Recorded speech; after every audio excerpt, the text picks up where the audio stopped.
Hello, and welcome to the podcast. Let's talk why representation matters across media. My name is David the Smiley, your host, and today I have with me Tyler Brooke. In today's podcast, we'll be discussing representation of creatives and how they are represented in media. Hey, Tyler, I'm sorry? thanks for having me. No problem. Tyler Brooke has created a podcast dedicated to geek culture. Along with that, he's also had his own live show with Mancini Media, along with being immersed in geek culture. Tyler has also created a parody series called The Undateable X-Men, where he's worked with over 50 different people to bring this project to life. Tyler is also an author, black belt, and geek of many different fandoms. In conversation with Tyler today is very own David the Smiley.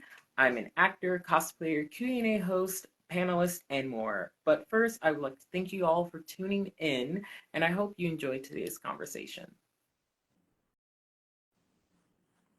So, again, without further ado, for those of you just tuning in, we do apologize for the lateness. There were some technical difficulties, and I do believe that's on my end simply because of Hurricane Beryl that just hit earlier, like this week. So the cell Unless phone you tower, go for Monroe, I don't really think it's on your end. think so. Mother Nature's a bitch. Yeah, that. So, without further ado, let's begin. So, my first question for you is, how are you today? I'm doing good. A little hot, but that's expected for July. You? Yeah. Well, you're up in New York State, so I want to say, like, is it more humid up there for you than heat? Because I get a mix of both, like being in Houston. I would say humid, I guess. Like the air's kind of dry as fuck. Ugh, that's Yeah. not good. Yeah, well, August is almost around the corner, so you know. True, it's gonna get way worse, way worse.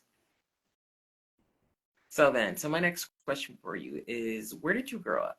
What can you tell us about? I was born in Suffern, but spent most of my life in Pearl River.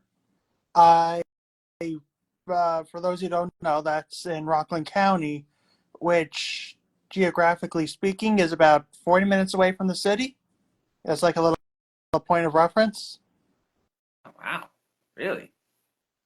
Really, really. That's not bad at all. Like a 40-minute, like just like so, like a car ride, or we talking like bus? 40 by car, but you know, trains got to make everything slower because you got to stop for every single person. Yes. Public transportation, what are you gonna do without it? Go figure. So then, so my next question for you is, what got you interested in geek fandoms? Guess the fandoms have always been a thing since like I was a kid. I mean, I know I'm doing a Marvel series, but I always was drawn to DC first. You know, your Batman, the animated series, Superman, the animated series, stuff like that. But then Hmm. Okay. I found my way into Eastern media. Uh, Fun fact, my very first anime was Kimber the White Lion. Really? Yeah, but those were like the tapes. You know, back when they were a thing. I mean, are we talking VHS tapes? We are. Because like VHS, like that's a throwback. You're showing your age at that point. Like we're showing our age at that point. Nah, Um, after this point. I mean, I don't look. I know my age. You know your age. The audience doesn't know our age, but that's okay. Um, but like Well, I VHS, mean, it's really? not a thing. This whole podcast is about representation, which I do love the idea about, by the way. But I'm sure many more people can relate to the fact about owning VHS tapes and back when we had, what you call it, story with good content instead of True. everything being rebooted for the sake of being rebooted. I mean, honestly, that's because like they've run out of ideas. That's the unfortunate Or thing. is it because they value money more than new ideas? That too. I mean, And let's say I think everybody's more excited about another Batman movie than anything that's new and original. that's odd. It's like there's more than just one Batman though. Well, yeah, but there's more to DC than Batman and Superman. They're just I mean, considering that they're the most popular comics of all time, and that's just not my opinion.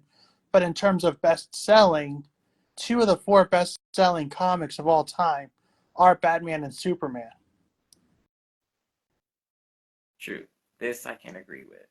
Now, I do want to ask, like going into like our next one. So what inspired you to be like a creator, podcaster? You do have your own podcast, Geek Talk with Tyler. I do, yes. And I've always enjoyed writing and creating, but the podcast was kind of a funny story. Don't want to get too into it, but I kind of had my limit with my previous job. It's like, those people that don't pick up their own slack and the employees just let them get away with it? Right? Yeah, it was like that. And long story short, I said something to the said or did something to the wrong person. I then lost my job. So while I was enjoying unemployment, I thought I'd build my media empire. And I think it's working so far because the Undateable X-Men first pilot episode got over 100 views within the first week. That's wonderful. Also, that link is in the comment section, by the way, everyone. For which that series has over, I want to say, 60 different individuals lending their talents in one way or other, whether it's the theme song writer. Quick shout out to Mr. C. The sponsors. Shout out to Crispy Chan and a very happy birthday. Shout out to the opening animator. Shout out to Sydney, our original editor. Shout out to Kayla, aka the Quirky Potato, and all the other myriads of voiceovers that we've had for one episode or another. Like shout out to everyone. Like everyone did a wonderful job on that project. I think so too. That they really knew their stuff. It's what I call the method of voice acting, which stands for enthusiasm, which you definitely could tell with Robin Williams' Genie. Research, which if you're doing more animalistic voices, I would recommend going to zoos, dog parks, aquariums, anything where you can find a natural animal in the wild. But if you're on a budget and don't feel like wasting the gas money or whatever going up, definitely rewatch those old Disney movies or I guess anything that has more realistic animal movement, just so you can start mimicking and replicating their voice. And I guess the last R would be range. I mean, there's a lot of people who do voiceovers that just speak into a microphone, but you could really tell the goods from the greats by their range. Your Frank Welkers, your Steve Blooms, your Jeff Bennett's, your Tara Strongs, your Mel Blancs, of course, and all these other wonderfully talented people that we've had over the years. Yeah, it's a lot of, and the funny thing is that when it comes to voice acting, like voiceovers, like there are a lot. There are a lot of people that honestly have done so many different characters, whether it be like 10 or 20 or just three that are just iconic and it can just be like the same person. Like people forget that like all the animated like series, even like with what we see today with a lot of like Pixar's like animated or like Disney's like kind of 3D animated films, like prime example, Toy Story. Well no, yeah, Toy Story. No, Toy Story is Disney. Toy Story is Disney. Or I forget. It is, but let's face it, give it 10 years and Disney's going to own everything. Well, I mean, Disney's building their own little empire of like being a superpower of like the entertainment industry. It's like, you ever see that South Park episode with the Trapper Keeper?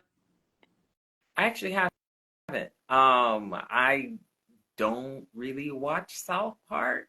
Like I know of some references to South Park, but I Kind of like haven't like what you call watched it. it.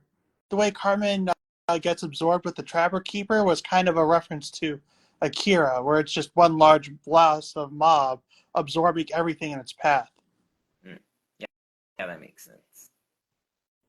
I mean, let's look at what they own now. They own Nat Geo Wild, Marvel, Pixar, Fox Studios, Blue Sky Studios, their own media empire that they've done for a while, ABC Studios, the Disney Channel. I think that's it. Oh, Hulu. Yeah, Hulu is wrapped in with them now.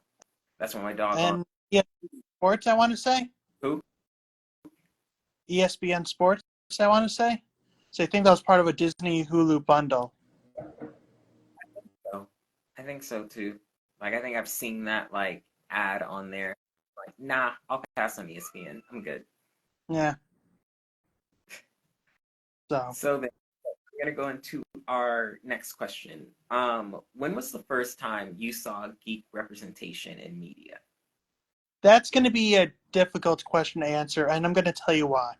Their geeks have not always been looked favorably upon media. I mean, when you get your classic niche of kids, like say the ones in recess, you always have the big Mm-hmm. quirky one with the huge glasses, speaking with Right. a list or something. I mean, they've definitely shown that in The Big Bang Theory, where they're all geeks and stuff. But there's a lot of negative stereotypes there as well, like bad luck with the women, or social awkwardness, or asthma. Yeah, yeah. And I I mean, think some that of is it is kind of true. A lot of the people that make up that culture do act like that, but I don't think everyone would fit that description. no, not everyone. Um, Truly, not everyone. And that's simply because like that was, I guess you could say, is or was a norm for the 70s and 80s. Like, but you gotta remember that was like a completely different time back then. And Well, early 2000s as well. yeah, yeah, that one too. But what I will say is that a lot of like these characters, like how they are represented, um, it stuck. Once one like idea for this character, well, for this genre of character for that matter, was brought out, it just stuck. And so no one ever wanted to change it. And I think that's like with how we see geek culture now, it's like it's more popular. It's more popular to be a geek than like just normal or just a what's the space jock for that matter. So what you're saying is that we were geeks before it was cool. True, very true. And you know what's funny about that? It's funny that you mentioned that. With the many multitude of cast members that I've recruited for this team, I've had several people that, how do I put this politely, didn't exactly make the cut. We Hmm. had this one guy who quote unquote claimed to be the biggest Marvel fan, end quote. I'm like, oh, cool. It's great to see another Marvel fan excited for this project. So I gave him the role of Toad to audition for. Guess what he gave me? Just a random like voiceover clip. Nothing like special, nothing that embodied Toad. Just something that was very bleh. Oh, it embodied Toad. It embodied the wrong Toad. It embodied the Mario Toad. Ah, ah. Yeah. I, So like when I'm going over this recording, I'm like, you're an MCU fan, which I'm, which I need to point out. If you say you're a fan of something, I would specify how much of a fan you are. I mean, I don't want to sound like that technical guy, but they're the movie fans, the comic fans, the TV show fans. It's just, I don't want to say spectrum, but I feel like that's an appropriate word for it. It actually is an appropriate word for it because there's so many of them out there. So many, like, again, you said it, comics, movies, animated series, like it's so many of them out there that you can't be in all of them at once. Like you'll know at least like some of the general knowledge of like everything, but you will not know everything from the entire spectrum. Right. Like it's impossible. Like everybody knows Batman became a thing because he saw his parents die in the middle of an alley. Superman became a thing because he was the his planet was exploding and his parents sent him to Earth. And Spider-Man became a thing because he was bitten by a radioactive spider. But Hmm? I think that's like the general knowledge everybody knows based on TV shows and movies and other paraphernalia that exist. But granted, now then we get into the whole idea of like multiverse, and then it's like, okay, there's this version of Spider-Man, there's this version of Superman, there's this version of Batman, and how their origins started. So Which it's I say one of my favorite idea of a multiverse thing. This was in the Flashpoint paradox. Um, it's when Bruce Wayne dies, but Thomas Wayne becomes. and his mom becomes the Joker by extension. Yep. And that one, which I do love that movie. Like I watched the animated movie, by the way, just to be clear. I love that movie. That movie was actually like really good, and it was a different take on the Justice League. Even though like the world was like crap, turning into crap, but that was a really good one. Flashpoint Paradox. Yeah, it was interesting how Zoom kind of made Flash reflect his own choices. Like you have the ability to to manipulate the time stream, but you didn't use it to make sure Hitler stayed in art school or any of this other stuff. You just prevented your mom dying, which is kind of a dick thing to say, but he does have a point.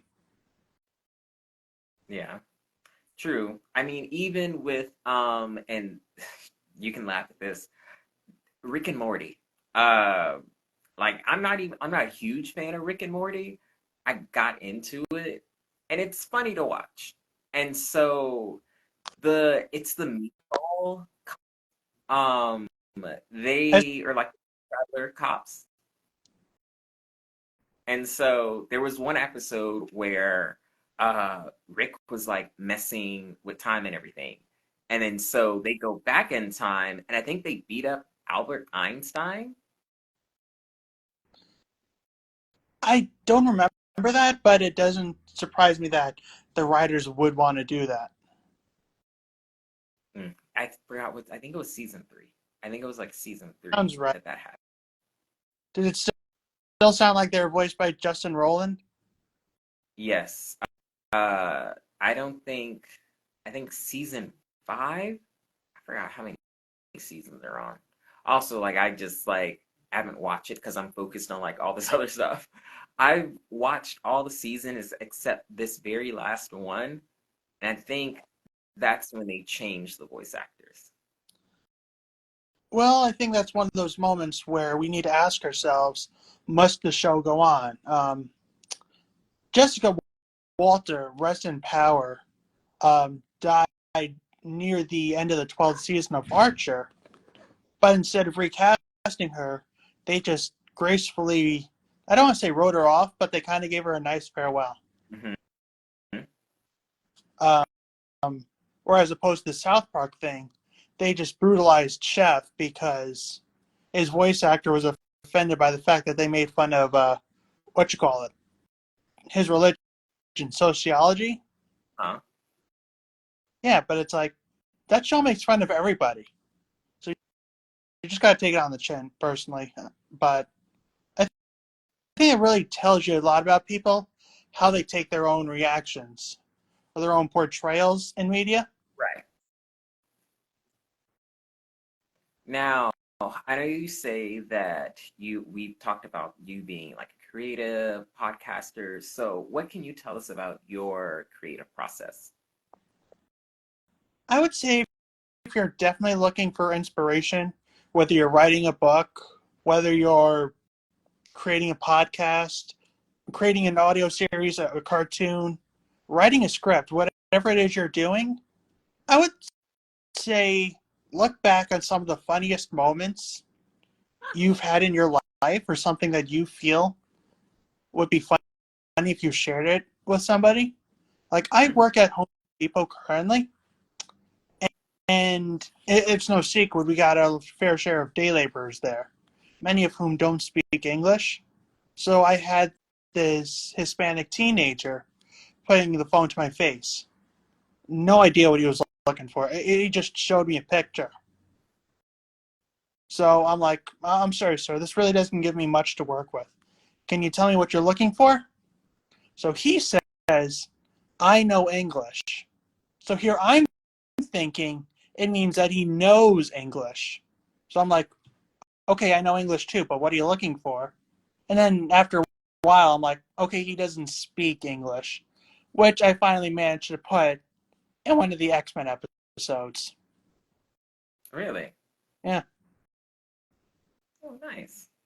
So just drawing the inspiration for your series, like actually taking your life experiences and also putting that into fiction, so to speak.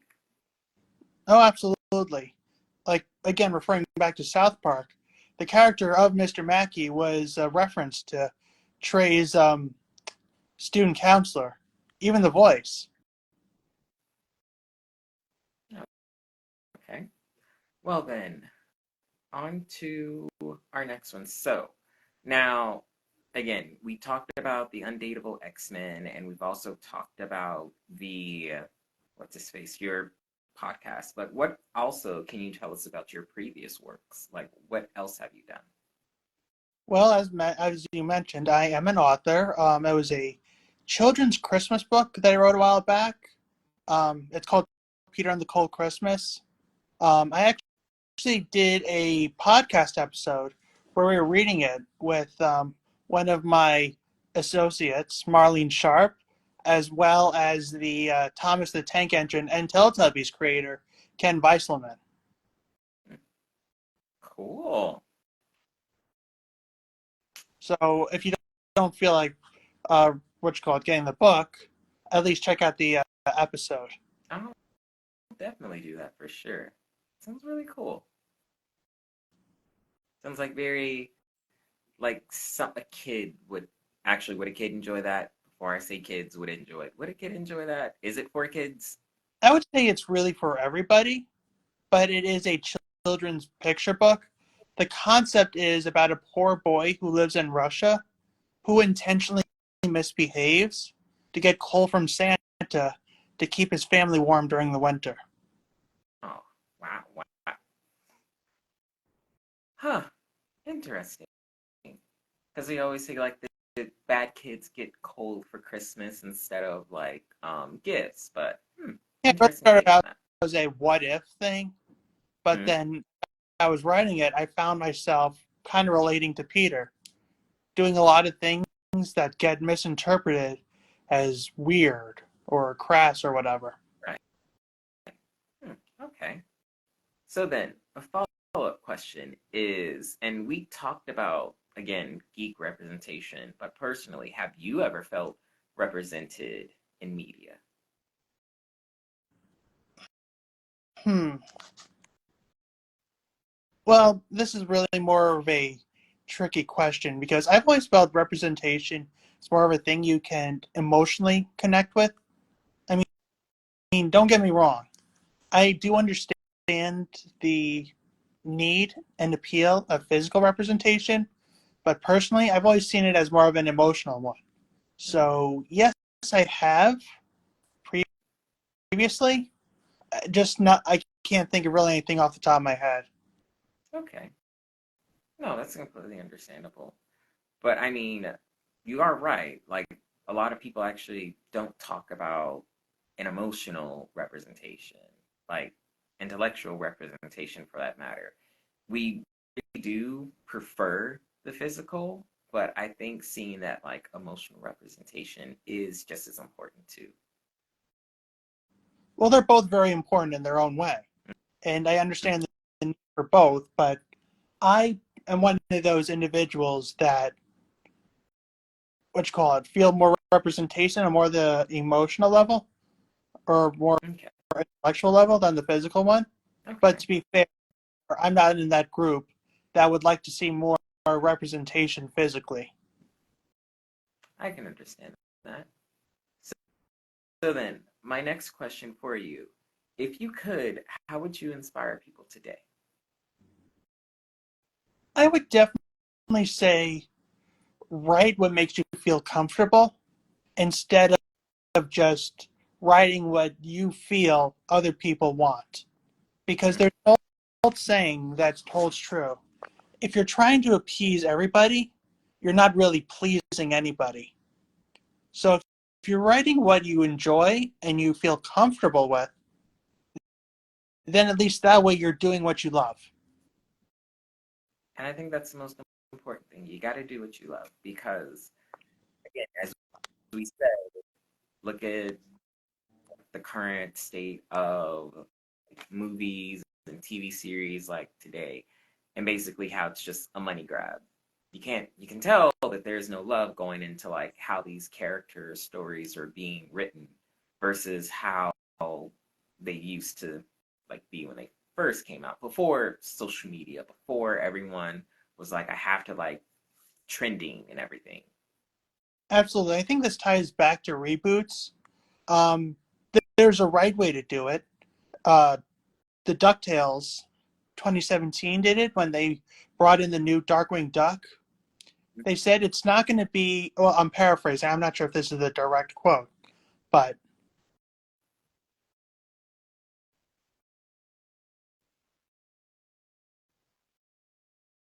it will still help people gravitate to the next generation. And it's always going to be there, but it just gives something the new generation to enjoy.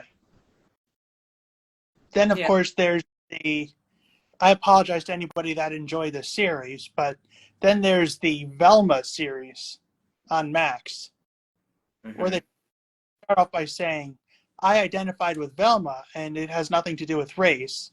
But then every other thing is either race jokes or small dick jokes, or they're trying to be funny, but wasn't really executed well. So it just felt like they were taking a stab at the previous incarnations and by extension their audience. Mm. To be honest, I never watched the Velma It's show. Like I, not worth your time. Unless I you want couldn't. to smoke a doobie or do some edibles and then watch it, it may be enjoyable. But even then I would give it a hard pass. Like you could tell I being phoned in the second season when Max wasn't going out of the way to promote it as well as they did with the first one. Yeah. I mean, when you run out of ideas, like that's what you're gonna get. You're gonna get something that's just okay here, Watered and it's down. there's some things that are fan service too. Like, to me, fan service would be, and this is one of my favorite shows. It's called Code Lyoko. If they did a, if they continued the animated series, that would be perfect. I would love to see that. You don't even have to get the original voice actor. Give us like a new generation of like the squad. Honestly, like that would be something that I would be into, even though there was a live action for it, but that was in French and being United States based, we didn't see a lot of that. Well, that's the difficulty, in my opinion, about reboots, casting or recasting, such as it is.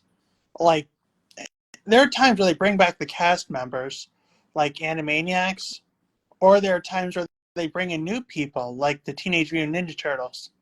Though, funny enough, the 2012 series did manage to bring back Rob Paulson, but he voiced a different turtle than the one you're all used to. Wait, which one was this one? Is this the Uh, the Nickelodeon one, it was 3DS. He voiced nice? Donatello, but, and funny enough, they got Sean Astin to voice Raphael. Okay, yeah. See, I didn't watch that one. I think I watched. TMNT when it came on. I think it was 4 Kids or Fox Kids or whichever one. Yeah. CW. It was on that, and I went to space. I watched that one. Then it was the Flash Forward or something like that, and then that was it. So when that new one came out, I was like, done. I'm not watching that. Yeah, it's. Oh, there are a lot of reboots that really don't hold up well. Thundercats, Roar, Teen Titans Go, Velma. Really trying to think of Funny, another atrocious example. the comments did say that we need the OG Teen Titans back, which I agree, we really do. Like that was like the best Teen Titans series out there. I mean, Young Justice is great. To be fair, there are like 2 Teen Titans series. So, I mean, comparing Dog Water to Champagne is not really a fair statement. True. Very true. That said, that's another example of where they bring the cast back, but just because you get good people in a project doesn't necessarily make it a good project. The Emoji Movie is definitely a case where that holds water. They got Patrick Stewart, the Next Generation Captain, Picard, as well as Charles Xavier, tying back to X-Men, and the movie was still a piece of shit. Which, funny enough, is the character he played. Really? Yeah, he voiced the poop emoji. Wow. You know, I didn't watch that movie. Like that was just, it was not something I. Which again, another cheap crash grab. Though I think this is like the second movie where they did it based on an app. Mm-hmm. What was the first one? Angry Birds? Yes.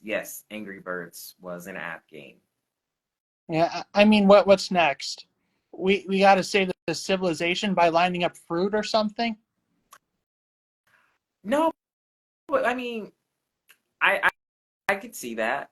Uh, but they also did I forgot the video game movie. Pixels. That's what it was. They did that. Yeah, that brings us to the question. We can make movies based on video games. The real question is, should we? I mean, look at Resident Evil. Don't get me wrong, I do like a good like zombie movie. I'm a big like zombie movie fan. Although some of them that are outside the US are like great. Some of the ones that are like in the US can also be great too. I do like my foreign movies, but just I need the US to step it up when it comes to the zombie stuff. Because like Resident Evil, and I raise you Super Mario Brothers. Which one? We're Original. not now you have to understand. And then I'll raise you another one. Mortal Kombat. Because I was So we're just further proving the point that these don't necessarily need to exist. They don't.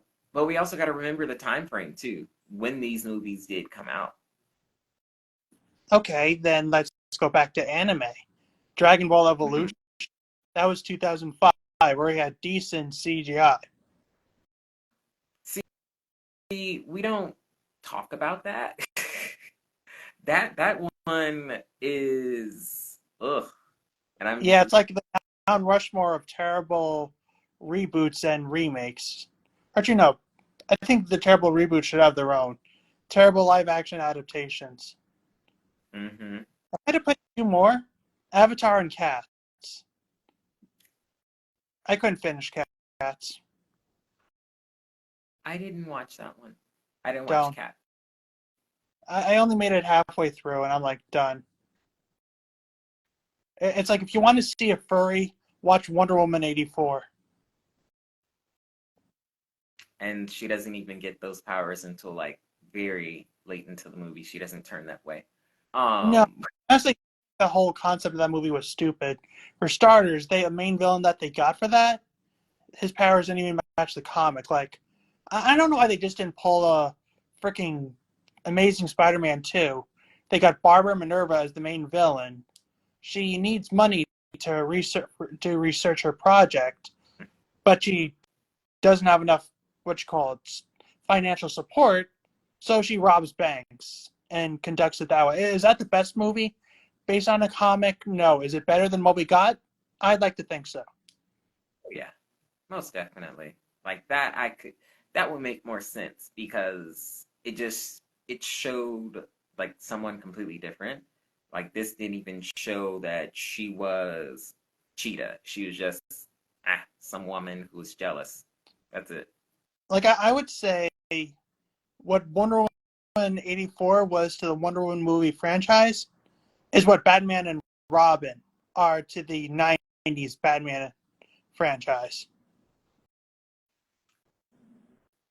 But we've also changed many different Batmans in that time frame too. Like that franchise is completely different. Like that franchise, like Clooney, um, what's his face, Michael Keaton. But you can't compare Clooney to Keaton.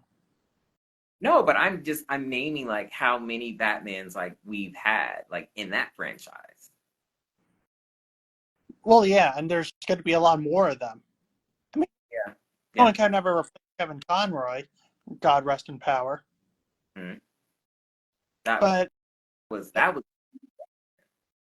I guess if we had to do a comparison, Keaton, because without Michael Keaton Batman, we wouldn't have Kevin Conroy Batman. true, true, true, true. This is true. This I do agree with. Um, so my next question: do you have any new material, like anything that you're working on? I don't want to give too much away, but with a good portion of the cast that we have, we are working with a good portion of our team members that we've already recruited for X-Men and the Suicide Squad audio series we're also doing.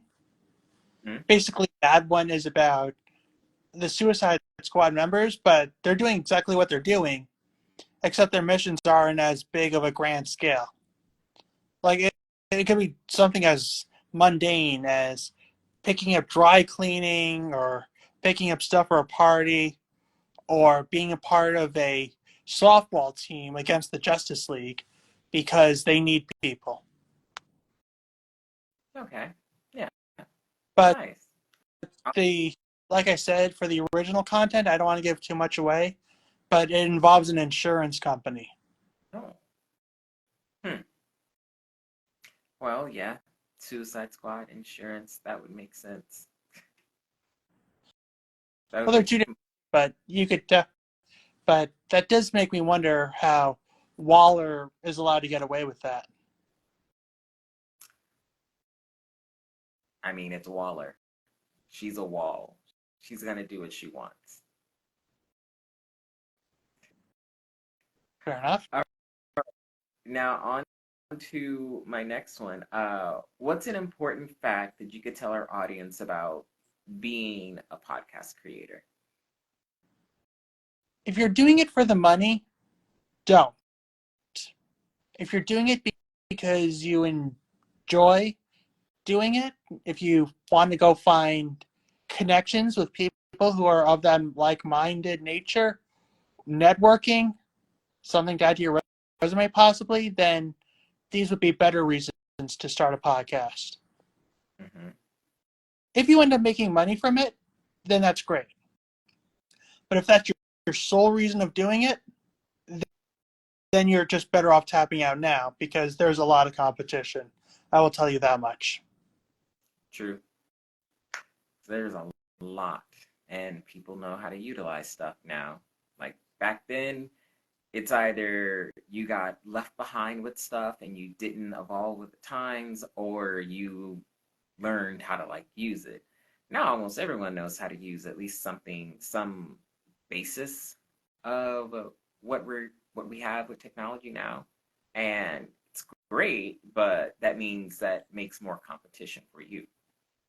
So you got to find something that stands out. For me, I would say it's my wit in terms of content creation. For you, I would say it's trying to definitely find to branch out for your niche audience. True. Would you say that's accurate? Sounds accurate. accurate. So my biggest advice is try to find your hook. And if something bites, that's great. If not, then I hope you just enjoy fishing. Yeah.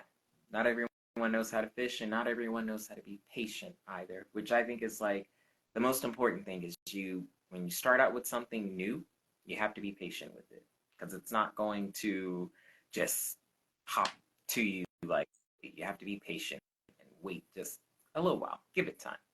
You're talking to somebody that's been following One Piece for over 20 years. So I think I know how to be patient.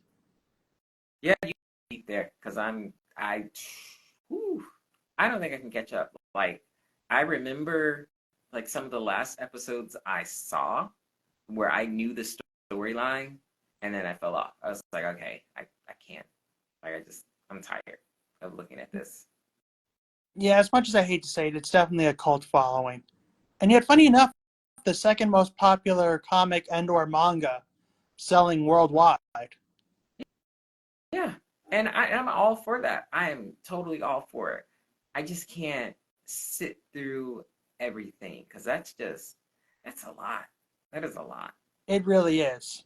Though funny enough, anime-wise, it's got like one of the least amount of anime filler percentages of any shonen. Mm. Well, that's good considering. Indeed. Will we get any more filler? Probably not, but who knows? Yeah. And then so we're getting close to the end. So I do want to ask, what was your biggest inspiration for getting to where you are now? I know it sounds cliche, but my parents, because I've noticed the hard work and dedication that they put into their careers, and I try to do the same with my upcoming media-based empire. Um, for the podcast, I figured I've been talking geek all my life, so why don't I actually do something with it instead of just doing nothing with it? Yeah. I mean, that's smart. Yeah. There's an old saying, if you're good at something, capitalize it, or at least try to. I can agree with that because not everyone knows how to, which can be hard. Like it's not the easiest thing, and no one will tell you what your thing is. Like no one's gonna tell you that like you're great at this. Go out and do it. You have to look in the mirror and see it yourself. I mean, you're obviously going to get your friends all support you and saying, wow, you're really good at comedy. You should do stand up. Or, wow, you're really good at baking. You should have your own baking side company or something like that. Yeah. And as long as you have support, I think that's like one of the greatest things there. Yeah, and even if you don't, for the record, I'm not saying having support is a bad thing, but sometimes you can be your own source of inspiration or motivation, and you just got to grab the horse by the reins. True. Very true. And then for our last question is, can you tell our audience about anything you have planned for this year? I know you kind of briefly touched on that, but what all else do you have planned for this year? Well, we're currently working on our next episode of the Undateable X-Men series. It's called Wolverine versus the Hulk. Mm. Hulk is taking Wolverine to court due to the property damage that they've caused during their fight back since the 60s. Mm. And the following episode to that is kind of a parody of 12 Angry Men, where Cyclops has to convince all of Wolverine's enemies that he's innocent. Really? That one I gotta say I had the most fun writing for I like that. season. As long as you have fun writing it, I think that's like probably one of the most important things because it's it's hard to write. Like writing is not easy. You have no idea. That said, if you want to become a writer or are actively trying to pursue writing, I'm just going to tell you one thing. If you come across any form of writer's block, don't sweat it. That's totally normal. Take a break from it. Take a drive. Go for a bike ride. Go for a walk. Or even watch a show. And then maybe that'll help loosen some things up. So no one's expecting you to... What's that old saying? Rome wasn't built in a day. So I guess by extension, a good script, a good story wasn't created in one either. True. So I think all in all, patience and consistency are always like the main things that people have to like remember and learn to do. And it's not easy to like execute those things. It's not at all. It's easier said than done, but once you learn how to, you're pretty set. Absolutely. Which even going back to the voice acting, which you've actually done a couple of our voices for the series, definitely catch me as one of our police officers for the pilot episode, Meet the Undateable X-Men. Even voice acting requires consistency. Even if you're just doing vocal warm-ups or trying to practice a voice, make sure you do it every day. Even if it's like for anywhere between 15 minutes to an hour, as long as you get the rhythm going, because not many people realize this. Your voice box is a muscle, and it gets weak if you don't exercise it. This is true. Very true. And when you overexert it, you get to the point to where you can't use your voice box for about a week, which unfortunately happened to me, not in an accident. It was literally me being in cosplay, and then I haven't worn that cosplay. I haven't cosplayed as that character in years. So my voice box was using muscles that I hadn't used in years, and now it's just like, oh, I can't talk for a while. Who'd you go as? Goku trying to go Super Saiyan? Rod from the Fifth Element. I'm sorry, who? The Fifth Element. The movie's called The Fifth Element. The character's name is Ruby Rod. Oh, I thought you said Grodd. Oh, Like the Grodd you say. no. Yeah. So Ruby is a very like high energy character that I usually I had doing because I was just like, it's too much to maintain that level consistently.